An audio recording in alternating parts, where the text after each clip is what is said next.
Hey everybody, welcome on into First and Tangent. I'm your host, Jake Sievers. This is the show where we talk about the Packers first and then have a little tangent at the end. America's long national nightmare is over. The NFL season is back. Can't believe that we're already done with summer. It feels like it just started. But Packers season is kicking off on Sunday with an absolute banger against the Detroit Lions at 3:25 local time in the frozen tundra of Lambeau Field. Can't wait. Can't believe that we are starting off with such an incredible game that will have major playoff and division implications as we go further into the season. Lions got the best of the Packers both times last season that we played, but major changes to their team. Major changes to the Packers as well, and we're headed into this season with a blank slate and an absolute banger to start. So before we get into the X's and O's and Jimmys and Joes, first jersey check. This is not Dontavian Wicks. It's not Alan Lazard. It is Chester Markle.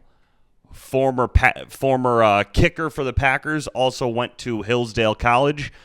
Shout out to the Chargers, Roll Chargers. Actually taking on a former Charger this week in Isaac Tesla, so that's exciting. But shout out to Chester Markle, kicked a 63-yard field goal, played for the Packers. So shout out to him. That's who I'm rocking this week. So big picture stuff to look for on both teams. What happened in the offseason? Major changes for both teams. First with the Lions, because I feel like from a personnel standpoint, much larger ramifications. So the Lions, no more Aaron Glenn or Ben Johnson. Both coordinators snatched away just like that. Ben Johnson now is in Chicago. Aaron Glenn has the reins in New York for the Jets. So major change. No defensive coordinator, no offensive coordinator. Also, center Frank Ragnow retired. One of the best centers in the NFL is no longer on their team. Graham Glasgow is sliding over and playing center. Graham has been on the Lions for the past decade, I believe. So he's obviously familiar with the playbook and everything like that, but losing a premier Pro Bowl center is never a great thing, especially retiring early and throwing off your plans. Wide receiver Tim Patrick, he is in Jacksonville now. He was traded relatively recently. I feel like that just means they're super high on Isaac Tesla, which makes sense. He's former Hillsdale College Charger, so who wouldn't be? Also absolutely tore it up in the preseason, so that's exciting from a full season perspective, but will be major for these first couple weeks when they're trying to get their new offensive identity instilled, to not have that veteran presence that he was in the locker room.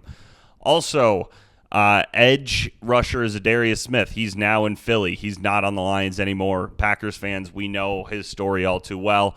He probably became a bit of a headache at the end for Lions fans, and you're relatively fine with having him off the roster. But he was a good 11-12 sacks that you could always count on. He's in Philly now. Carlton Davis, no longer at corner for the Lions. They brought in DJ Reed in the offseason. DJ Reed, I will talk about him later, but that's a good addition for the Lions, over 70 PFF grade for the past 6 seasons. So solid addition for their cornerback room. And perhaps the biggest pickup in the offseason for the Lions is just getting back a premier edge rusher healthy. Aidan Hutchinson exploded his leg last year, fractured tibia and fibula, but now he's back 100% healthy and will be wreaking havoc on Sunday against the Packers. I have no doubt that we'll see big old 97 in the backfield on pretty much every play. The Packers, major changes in our offseason. Oh, hi, Cleo. My cat just jumped up. Maybe she'll look at the camera. Hey, girly. Major changes for the Packers. Added probably the best edge rusher in the NFL. Added Micah Parsons recently. I'm still not over it. I'm still waking up every day, pinching myself, being like, did we really just make that move? That seems like something the Packers would never do, give away future draft capital for a premier player right now. Just not in our DNA, really. But the fact that it happened, incredible. And they played to the fans, and I can't believe it. So Micah Parsons, it'll be fun to see him match up against Penei Sewell on Sunday, no doubt. Also got rid of Kenny Clark in that Micah Parsons trade, unfortunately, so that will put more of a focal point on our younger run stoppers in the middle. Carl Brooks, Colby Wooden, Devontae Wyatt, of course. Look for him to take the next step. Packers also no longer have Jaire Alexander on the roster. He is in Baltimore dealing with some more knee injuries, unfortunately. We wish him well. But it was time for him to go. And the Packers also drafted Matthew Golden in the first round. So made two major moves that we haven't seen happen in Green Bay for the past literally 20 years. Traded for a premier edge rusher, a big name that's eating up a big percentage of the salary cap, and drafted a wide receiver in the first round. So the management is really aligned with the fans as far as this is the year. Hey, Cleo, sorry, my laptop's moving because of my cat.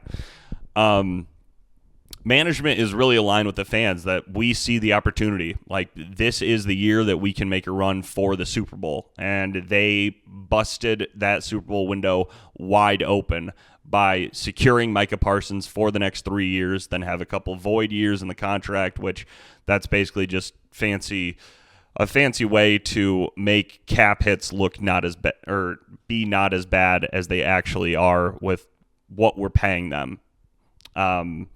If that doesn't make sense, it's because I don't fully understand what void years are, but I just know that they are a good salary cap hack that the Eagles have been running for the past few years. That's how they basically built their dynasty. There she is. So, we've got the team. We have the team to make a Super Bowl run, but we're just going to look at this individual matchup against the Lions in Week 1. Before we hop into that, let's look at last year. What happened last year? These new players or departures, that's what we're building on or losing from. So last year's matchups, the Lions won both of them. They won 24-14 in Week 9. There was a very key moment at the end of the first half, going into the second half, that basically killed the Packers' opportunity. So the Lions kicked a field goal to go up 10-3 with a minute left in the first half. And then on the ensuing drive, the Packers were aggressive, wanted to tie it up before halftime. Jordan Love threw a pick six to make it 17-3 right before the half. Then the Lions scored a touchdown coming out of the break to make it 24-3 and basically squash the Packers' chances of coming back. So 24-14 final with just that key time frame. That last drive to end the first half, that opening drive to begin the second half, that is such a key shift in momentum, or it can be such a key shift in momentum for every game, that Packers got a little bit too ahead of our skis, and instead of going into the locker room down 10-3, we were down 17-3, and then the Lions immediately scored coming out of the half, down 3 touchdowns. Can't really do anything about that unless you've got Tom Brady and Julian Edelman and Bill Belichick. So that was a frustrating game, of course. And then in Week 14, the Lions won again. So they swept us last year. That one was a better offensive performance. Lions won 34-31. Key moment in that game, the Lions went for it on 4th and 1. They were already in field goal position, but Dan Campbell wanted to put the game on ice and not give Jordan Love a chance to go down and tie the game with a field goal or potentially win the game at the end. So on 4th and 1 with less than 2 minutes left, already in field goal position, Dan Campbell went for it. The Lions went for it on 4th down. They picked it up, put the game on ice, and then kicked a game-winning field goal as time expired. And that is, I think, incredible coaching by Dan Campbell to say, yep, even though we can get the lead right now. I know what they've got on the other side of the field. I know the weapons that they have. And this goes for every NFL team. And I think that a lot more coaches will be doing this in end-of-game scenarios, not kicking a field goal with a minute and a half left when it's a tie game. If it's short yardage situation, kicking a field goal and then giving the ball back to the other team and getting control out of your hands it's death. That's a death warrant that we've seen time and time again in the NFL. And so Dan Campbell sort of spearheading that aggressiveness, I think is, if I'm a Lions fan, I've got to be super pumped by that. But also, as a Packers fan, let's adopt that strategy a little bit more and be aggressive with our playmakers on offense and use all 4 downs to our advantage. Don't just say, oh, we didn't pick up the first down. It's 4th and 2, punt it away or kick the field goal and then hope that our defenders can make a play. No. Try to get 2 more yards, put the game on ice, don't even give the other team a chance to win. So, love that strategy from Dan Campbell and the Lions last year, but it, of course, led to 2 victories for the Lions against the Packers. The Lions ended their season in unfortunate manner for Lions fans, lost in the divisional round to the Washington Commanders, the upstart Commanders, so I'm super high on this year, and then lost both their coordinators. So now let's just hop into previewing for this game. I feel, as a Packers fan, super pumped that we have the Lions in Week 1 because, like I mentioned, they lost both their coordinators. Ben Johnson and Aaron Glenn are now head coaches elsewhere in the NFL, and they're no matter what you think about Dan Campbell as an offensive coach, and I think that he's a relatively strong offensive coach because he was under the Sean Payton coaching tree in New Orleans as a tight end coach, and so I think that the Lions will still have some of their offensive magic, but losing Ben Johnson, there are going to be some growing pains and some rough patches. And so us meeting them in Week 1 when they're still ironing out those kinks, I feel excited about as a Packers fan. So I think that benefits us. Last year, everything with the Lions offense was super, super timing oriented and it was based off of establishing the run and then going play action off of the run. So I'm first of all interested in seeing how the timing orientation of Ben Johnson's offense works in Chicago with Caleb Williams, because he does everything on the fly. He has since Oklahoma and USC. So him needing to perfect his drop back, 5-step drop back, get the ball out before the receiver turns around or before he's necessarily open. I'm interested in seeing how that works out. But the Packers only got 1 sack against the Lions last year in 2 games. And so they just let Jared Goff do exactly what he wanted to do. And the stats were not incredible for Jared Goff by any stretch of the imagination, but we were just not making him uncomfortable in the pocket. So what throws off an offense based on timing? That's a solid pass rush. We got Micah Parsons. Incredible. That's one avenue that we could definitely throw off their timing. Still have Rashawn Gary and Lucas Van Ness, 2 more first-round edge rushers, and so we've got 3 edge rushers that were drafted in the first round that we've invested a lot of capital in, that are just their only job this Sunday is to get after Jared Goff, make them uncomfortable, make those timing routes be just a half second off, a quarter second off, make him hold the ball for a split second longer than he wants to, just because we get in his face. Because that's a cornerback's best friend. And Micah Parsons said that in this past week in a press conference. He said, I've never had a cornerback not be in a Pro Bowl. That's because a solid edge rusher creates opportunities for the cornerback to deflect the ball, to get interceptions, to make big game-changing plays. So not only does Micah Parsons impact the ball or impact pass plays by getting after the quarterback and not even letting the pass get off, but he also makes the quarterback be uncomfortable, throw balls that he doesn't necessarily want to, throw late, over the middle, and that's how Micah Parsons creates his Pro Bowl cornerback teammates. So really interested to see how the Lions offense flows without Ben Johnson. Can the Packers finally get home against Detroit? Like I mentioned, only had 1 sack against the Lions last year. Micah Parsons, there's some stuff going on about his back injury. Yeah, I'm not going to poo-poo any talks about a back injury. I've got scoliosis. I know what a back injury could do to someone. And I'm basically, I'm a premier athlete as well. And so, yeah, I can't be as explosive as I once was. Obviously a joke. Here's what I have seen on Twitter, and here's what I think is going around. So first of all, it's an L4, L5 sprained facet joint, which according to Dr. Jesse Morse, who he's a Twitter doctor, is much better than herniated disc. And he said it's, quote, more annoying than concerning. So it's definitely a problem that Micah Parsons can play through.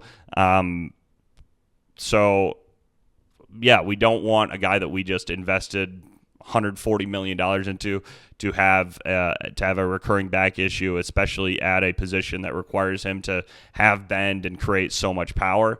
But I think that this is mostly the Cowboys seeing the backlash from the rest of the NFL being like, what the heck are the Cowboys doing? It's time to take Jerry Jones to the home, so on and so forth.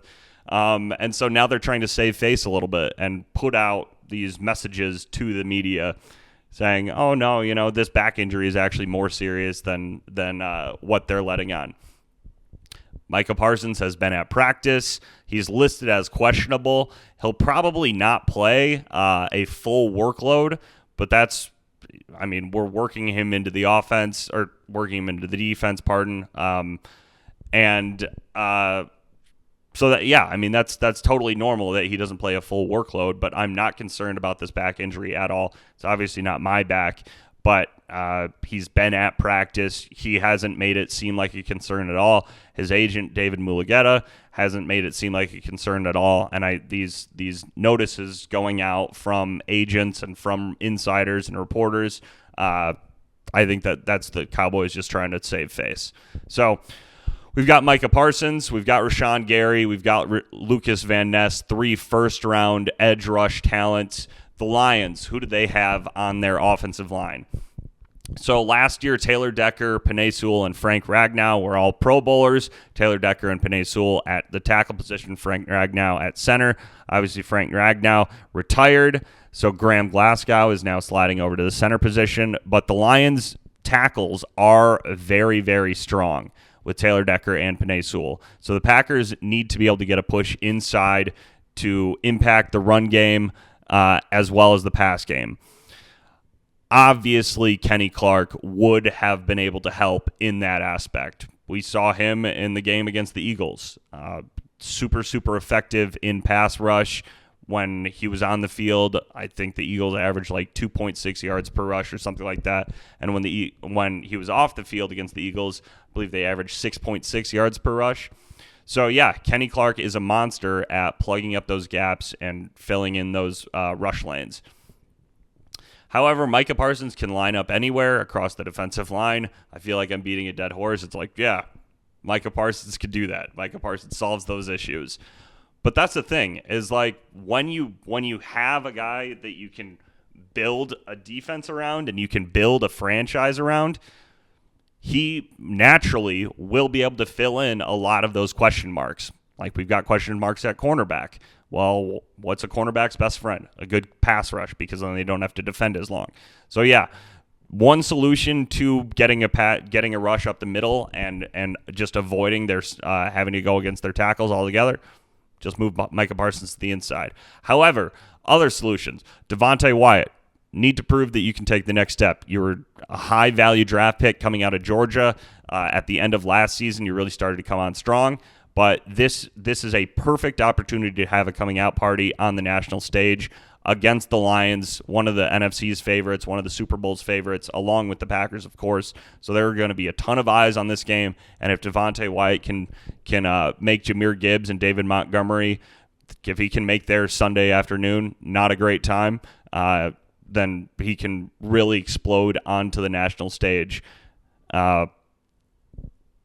which I can absolutely envision happening.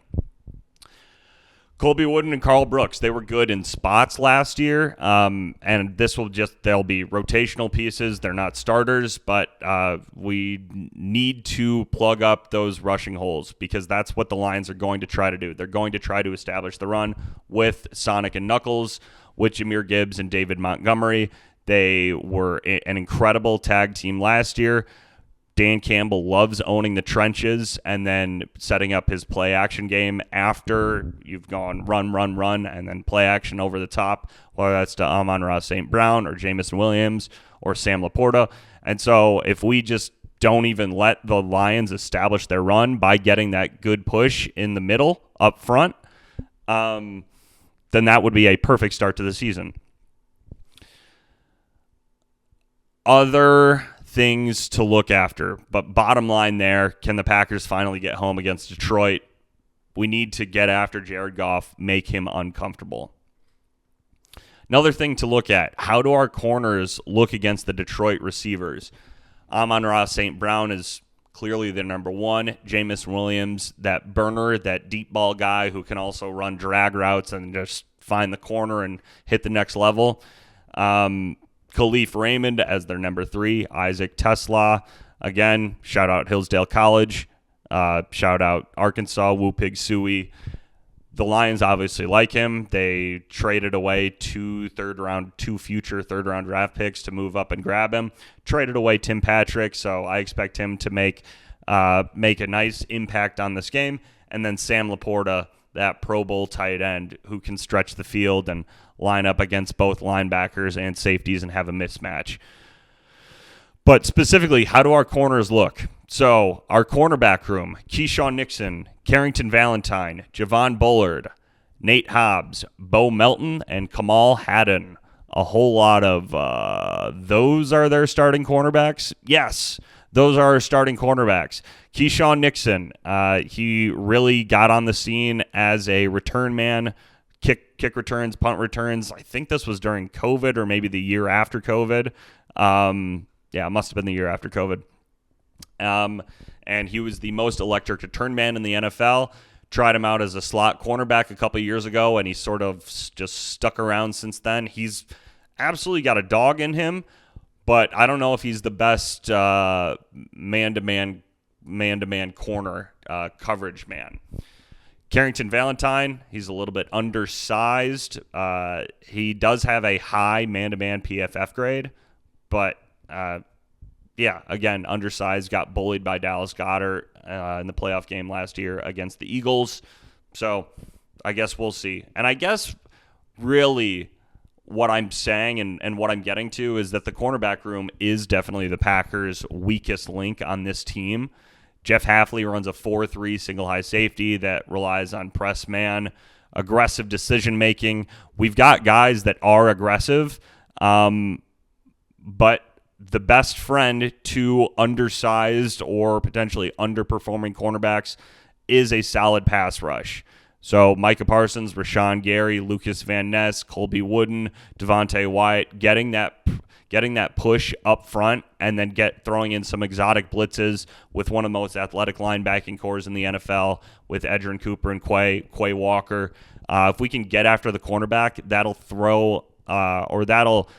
assuage a bunch of many concerns that we have with the Packers cornerback room. And not to mention Xavier McKinney playing center field. All-pro cornerback. He will be one of the best, or all-pro safety. He will be one of the best safeties in the NFL this year. And so us having a less than stellar corner room, if every other position is so strong, I'm not overly concerned about our corners, to be honest, at this point. Amon-Ra St. Brown, we don't want to see him hit the headstand against us again.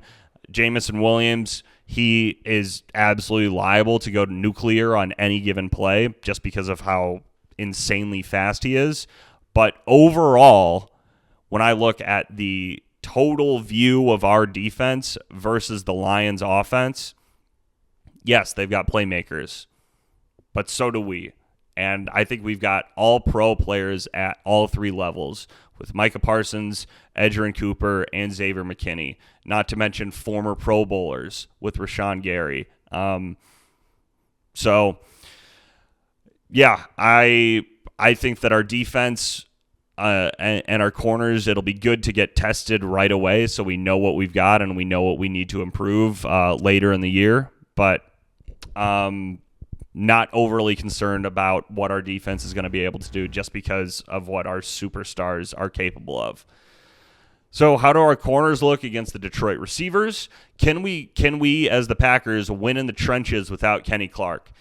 Last year, the Lions in Game 1 had 32 rush attempts for 124 yards, and then they had 34 rush attempts for 111 yards in Game 2. So our defense held strong. The engine of the Lions is establishing the run, is getting David Montgomery and Jahmyr Gibbs going, and establishing that run game so they can go play action and go over the top and do all the fun stuff that they want to do after they can prove that they can run the ball on you. They really need to win in the run game to set up their play action. Jared Goff is coming off of a career-best year. He had his second most yards and his most touchdowns ever in a season. Most yards was in 2018 with the Rams when he almost had 4,700 yards. Who was his running back in 2018 with the Rams? That was Todd Gurley, who had over 1,200 yards and 17 touchdowns. So Jared Goff performs his best when he's working in tandem with a solid running back who can eat up yards, who can score, and who can get more bodies in the box so that his guys on the outside have favorable matchups. So if we're able to win in the trenches with Devontae Wyatt and Carl Brooks and Colby Wooden, and if we're able to play an amoeba-style defense with Micah Parsons lining up anywhere across the line, and we're able to win in the trenches and not even let the Lions have a threat of a run game so that we can help out our corners as much as possible, I think that that's one of the major keys to victory. I'm not reinventing the wheel by saying it's smart to stop the run if you're a defense. But I just think that that's one of the keys. From an offensive perspective, I think the biggest question mark for the Green Bay Packers is with our receiving room. Our receivers, just straight up, someone needs to step up, whether that's our first-round pick, Matthew Golden, Jaden Reed, Romeo Doubs, Dontavian Wicks, Malik Heath. Someone needs to step up and not drop the ball and actually help out Jordan Love for once and not just make plays when they're wide open, but also make contested catches, break another tackle, get out of bounds when you need to, play smart football. Last year, Jaden Reed had 10 drops, most drops in the NFL. He had a 15.4% drop rate. Dontavian Wicks had 8 drops, a 17% drop rate. Romeo Doubs had 5 drops, a 9.8% drop rate, just drops all across the field. And the Lions are too good of a team to let them off the hook. And if there is a 3rd and 7 play where the ball gets to your hands and you drop it and you kill the drive, we cannot do that against the Lions because they're going to be going for it on basically every single 4th down. That's the way that the Lions play. So letting them off the hook, punting the ball back to them when we don't need to, when we made the mistake, those are things that we need to avoid. If we have 2 to 3 drops in this game, which is very possible, that could be the difference between winning and losing. It doesn't matter how strong our team is as the Packers. The Lions have a very, very solid roster, and we can't let them off the hook by making dumb mistakes that we just kept making last year. Lions corners, DJ Reed. He's new this year, filling in the spot of Carlton Davis. DJ Reed, as I mentioned before, 6 straight seasons of a PFF grade of 70 or higher. And then their other corner, Terrion Arnold, he was injured to start the season last year out of Alabama, ended the season with a pretty low PFF grade of 50.4. Defender from Alabama obviously must be good, but 50.4 PFF grade, I view that as the opportunity for the Packers. We've got a platoon of young athletic wide receivers with a solid veteran quarterback who knows the offense like the back of his hand. We need to act like it. We need to act like the well-oiled machine that's returning every starter and fully reloaded for this season, and start off the season on a good foot. Towards the end of the Aaron Rodgers era, we started off really ugly in back-to-back games. Let's get a win. Let's get a blowout win for once to start the year. Let's go out and beat the Lions 28-17 if possible, and just start the season off strong. And we need one of our receivers to step up in order to do so. Another thing that I wanted to touch on as we enter into this season is that just straight up, like, Jordan Love is a good quarterback. I don't know where the narrative is coming from that he is not good, that he hasn't performed above expectations. It's honestly probably because how spoiled every Packers fan has been for the past 3 decades, where we had back-to-back Hall of Fame quarterbacks. I think that everyone just can't imagine that we struck gold again. But if you look at the numbers straight up, he is a very, very good quarterback. Receivers led the league in drops last season, but since he's become the starter, Jordan Love has thrown 57 touchdowns and 22 interceptions, which is a TD to INT ratio of 2.59. That only seems pedestrian because we had so many years of Aaron Rodgers literally never throwing any interceptions. Other guys with TD to interception ratios similar to that 2.59, Josh Allen, he's at 2.32 for his career. Peyton Manning at 2.15. Former MVP Matt Ryan, 2.08. Matthew Stafford at 2.01. Oh, and Lions fans, your beloved Jared Goff is at a 2.36 touchdown to interception ratio for his career. So Jordan Love is a good quarterback. He has a TD to interception ratio of 2.59 for his career. Fans of other teams don't want to admit that he's good because Aaron Rodgers' career ratio was the best of all time at 4.34. Jordan Love, he has his legs back this year. He's got a new toy at wide receiver 1 with Matthew Golden. Absolute burner, 4.2940, the fastest wide receiver in the draft.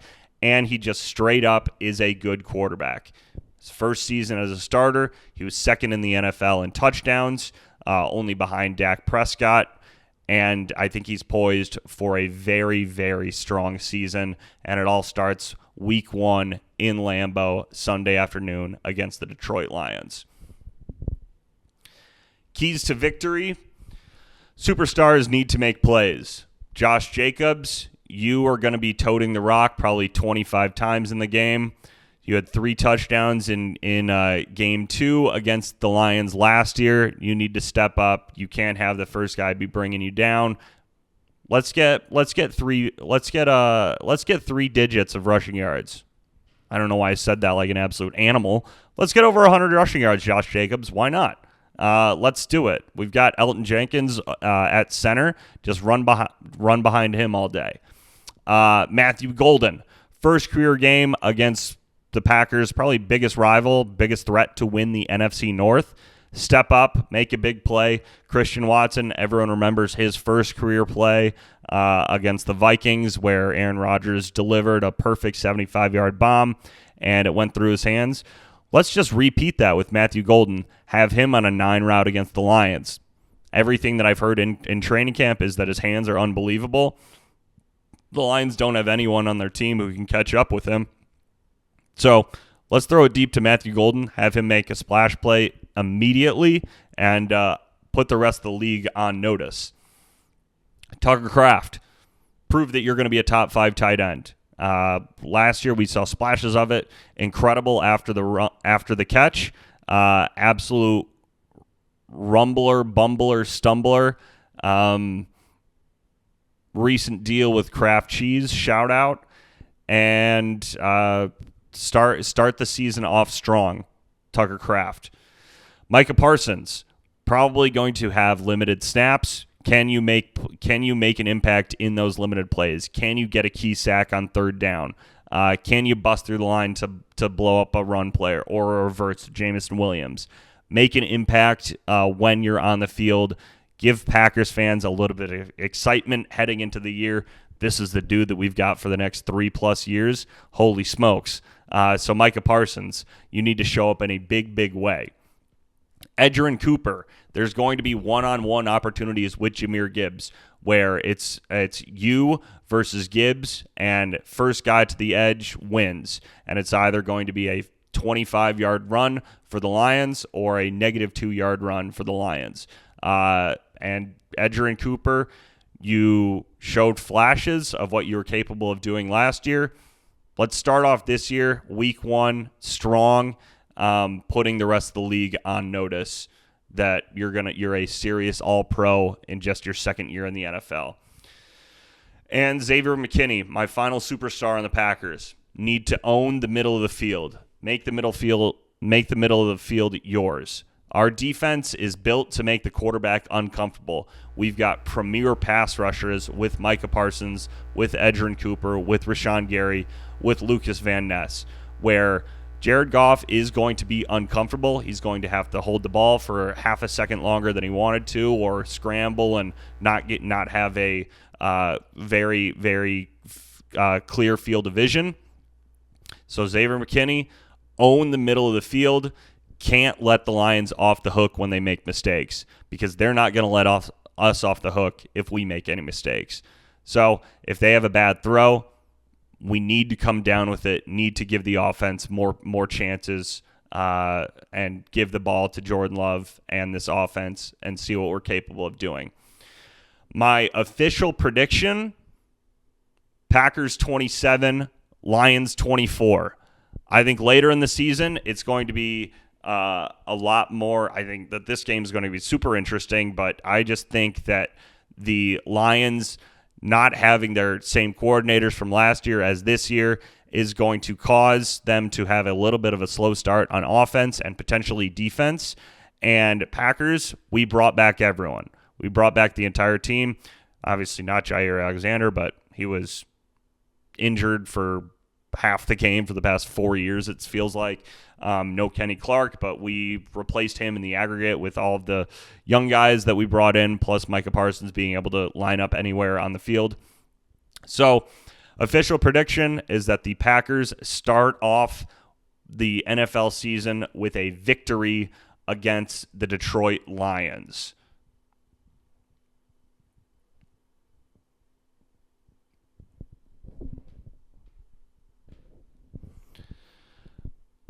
Before I get into the tangent, I want to talk a little bit about the rest of the NFL, because I have a few futures that I want to be tracking throughout the entire season. A few guys that I'm really high on as we start the season, and just potentially some excitement to track. So I put in 3 futures. The first one, most regular season passing yards at plus 1,200. I have Baker Mayfield. I think that Mike Evans is going to be good for 1,200 yards. You can pretty much set your watch to at least 1,000, or you can set your watch to at least 1,000 in his career, every season in his career.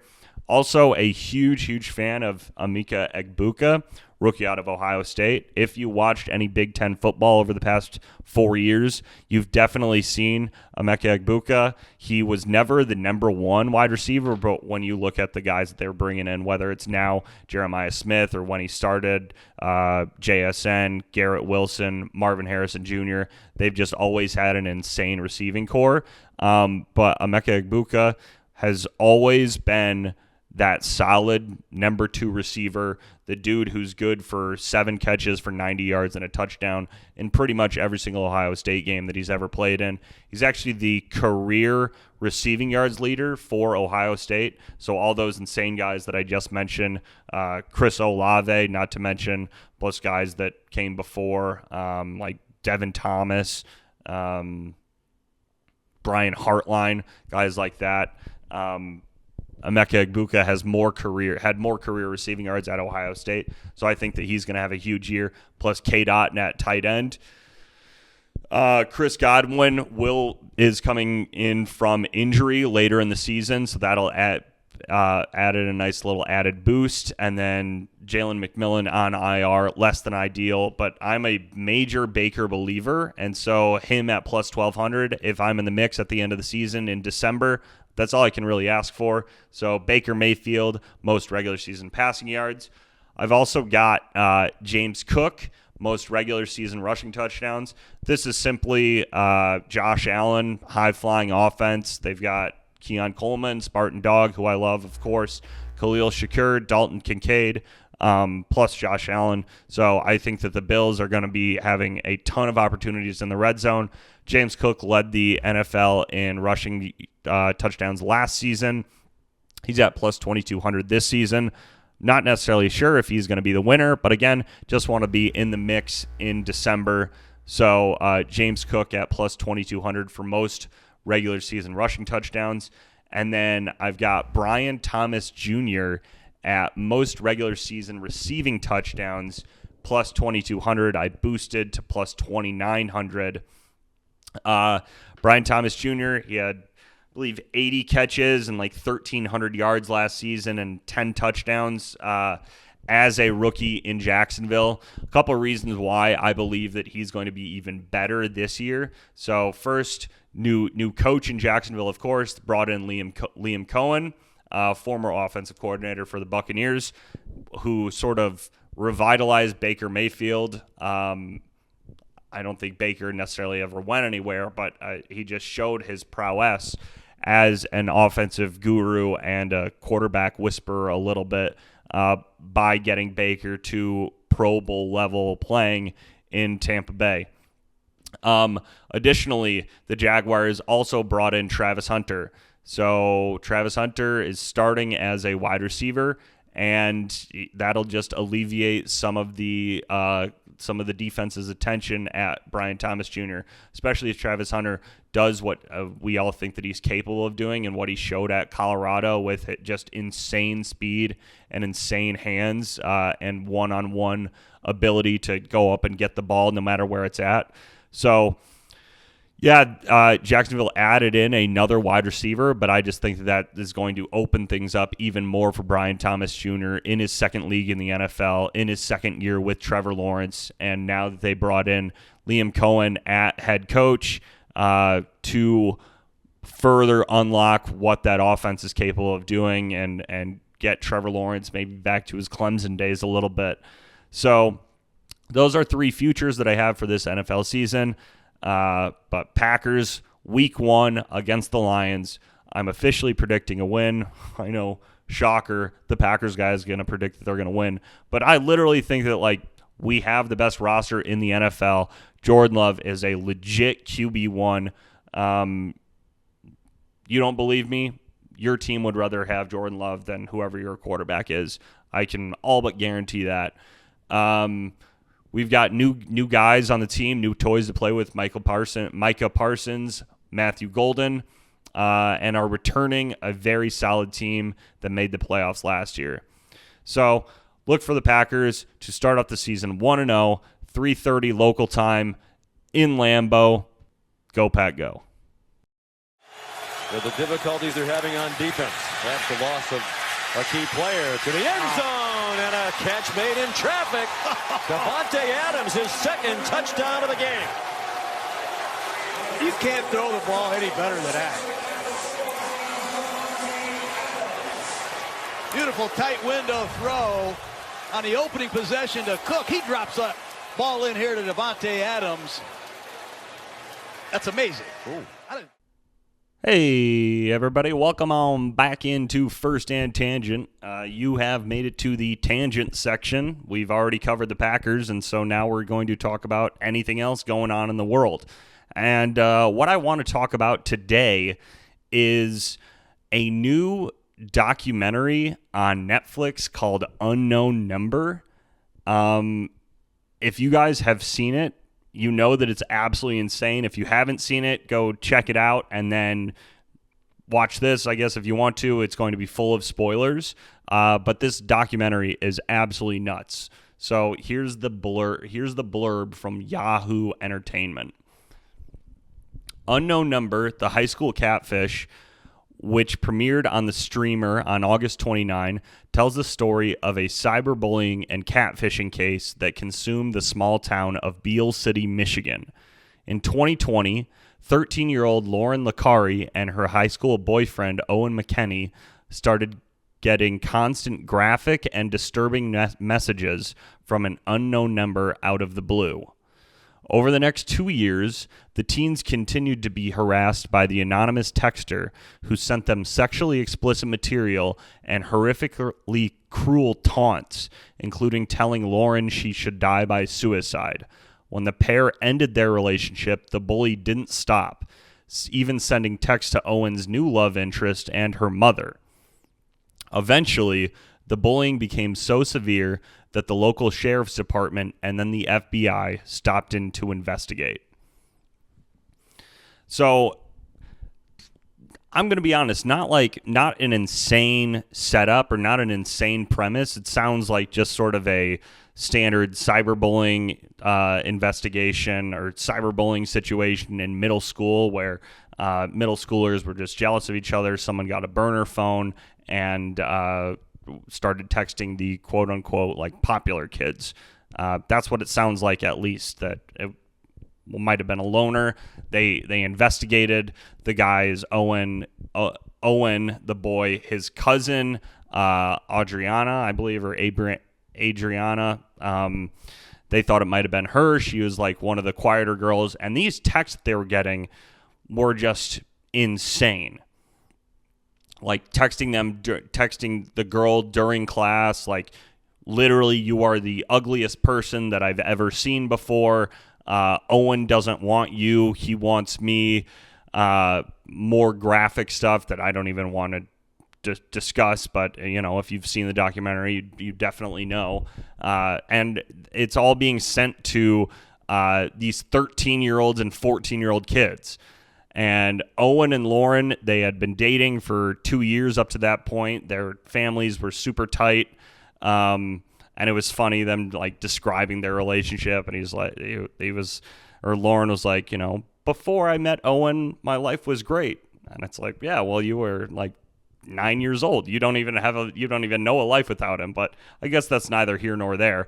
So they were just dealing with constant harassment and cyberbullying and talking to their parents about it, trying to figure out who it might be. Parents going in, talking to the principal, talking to the cops investigating students.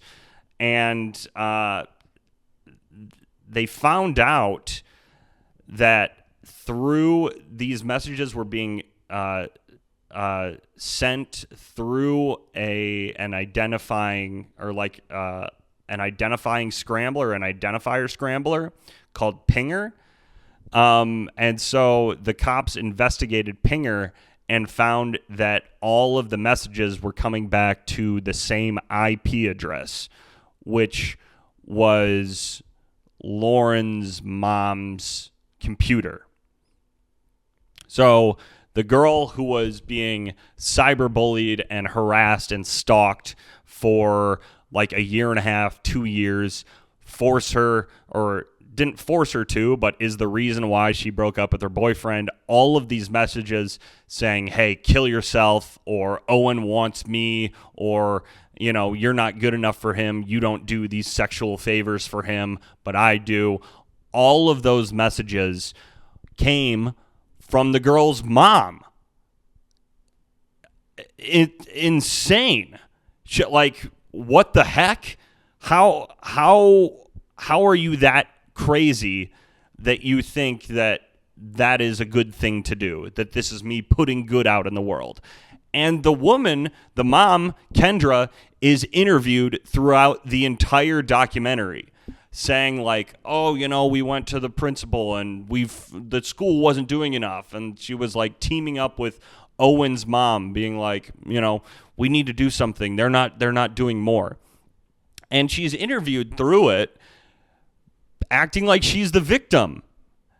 And she's like, she knows at the end, she's like, no, I was never worried about Lauren killing herself because I know that she wouldn't do that. And I'm the mom. And it's like, yeah, you're the mom. So why are you texting your daughter to kill herself? And then the daughter will come home with her phone, and these are the texts that I got today. And then the mom gets to swoop in and be the superhero. So it was like cyber Munchausen's by proxy. Just absolutely insane.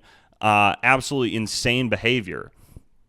And so not only is the behavior like reprehensible, but there also wasn't like a satisfying conclusion. There is body cam footage of the sheriff going in and talking to the mom and saying like, hey, we know it was you. And the daughter, Lauren, is there and doesn't even really react. And like the mom is hugging Lauren in the body cam footage where she admits like, yes, that was me sending the text.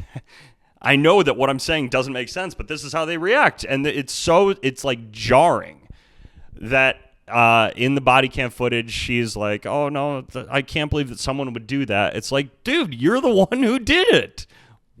What?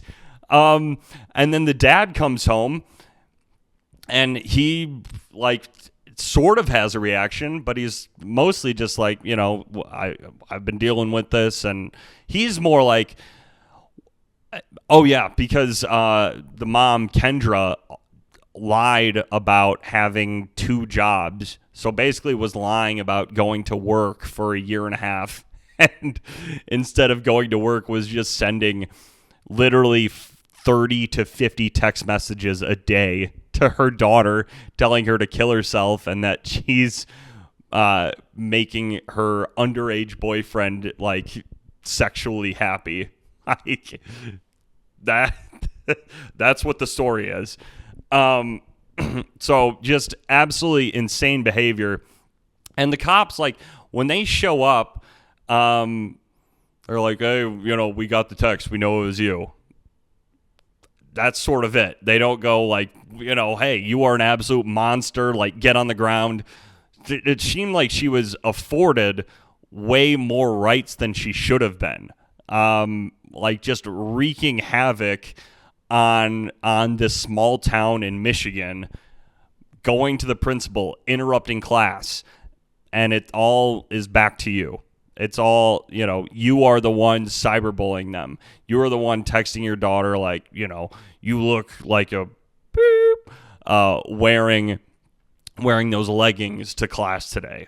Like that's a text that she sent her daughter, and then when the daughter would come home, she'd say, did you get any text today? And then she can swoop in and be the hero. Just very, very messed up. Yeah, and like a non-satisfying ending where her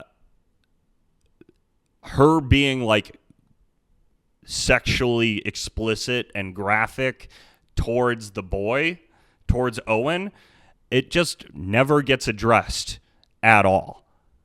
Like the things that she is sending him and sending her daughter about the things that she does to her daughter's boyfriend are just insane, like reprehensible, disgusting behavior that a 45-year-old woman is sending to a 14-year-old that just completely gets swept under the rug. And she's like, oh yeah, I got a little caught up in it. And she's got really high shoulders too, which makes me mad. She always shows her teeth.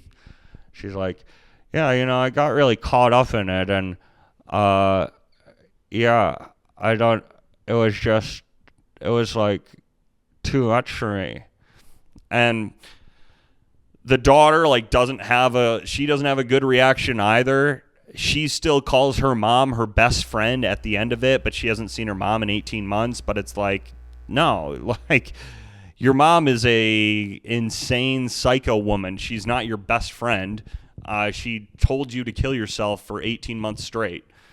So yeah, Unknown Number, High School Catfish is an insane documentary. I would highly recommend it. There's not a good payoff at the end at all. Seems like everyone just sort of got to keep on living their life. Oh, okay. Another thing that I wanted to talk about that they talked about in the blurb is that Owen and Lauren, the two kids, they did break up in hopes that this will cause the messages to end, and they were sort of just thinking they don't want us to be together, not necessarily that they want us or they want me for themselves or whatever. So when Owen started dating a different girl from a different town, the girl's mom started receiving similar texts to what they were receiving, which is Owen doesn't love your daughter, he loves me, only wants to be with me. So it's very clear that there's some attraction and obsession going on by the mom for this boy. And that just doesn't get addressed in the documentary. They don't ask her why did you try to break Owen up with this other girl? So that's just a loose thread. Is clearly this woman is a predator, maybe just for him, but yeah, very weird, gross situation that doesn't get talked about in the documentary. So Unknown Number on Netflix, I think it's probably number one. It's definitely in the top 10 on Netflix. Would highly recommend it if you want to just see some weird, gross behavior. But the twist in it is wild. And even though I just spoiled it, if you're listening, would still highly recommend watching it and just seeing how frustrating these adults' behaviors are, and seeing the principal. It's oh, we can't get rid of phones in class. I use my phone as a workspace. It's dude, no, you definitely can get rid of phones in class. It's not hard to teach without phones in class. So obviously, that wouldn't have helped, but they're still getting 40, 50 text messages a day while they're in class. So just the mom, crazy messed up. I think that, yeah, she got... Let's see, 45-year-old eventually pled guilty to 2 counts of stalking a minor in 2023 and was sentenced to 19 months in prison. She was interviewed for the documentary, so I think that she's out. And, yeah, not a good lady at all. Is probably going to have a relationship with her daughter again at some point, but is clearly just obsessed with this boy, Owen. And... has a lot of messed up stuff going on. So Unknown Number, would highly recommend it. Wild. But there's the tangent for the week. Hope you enjoyed. Go Pack Go.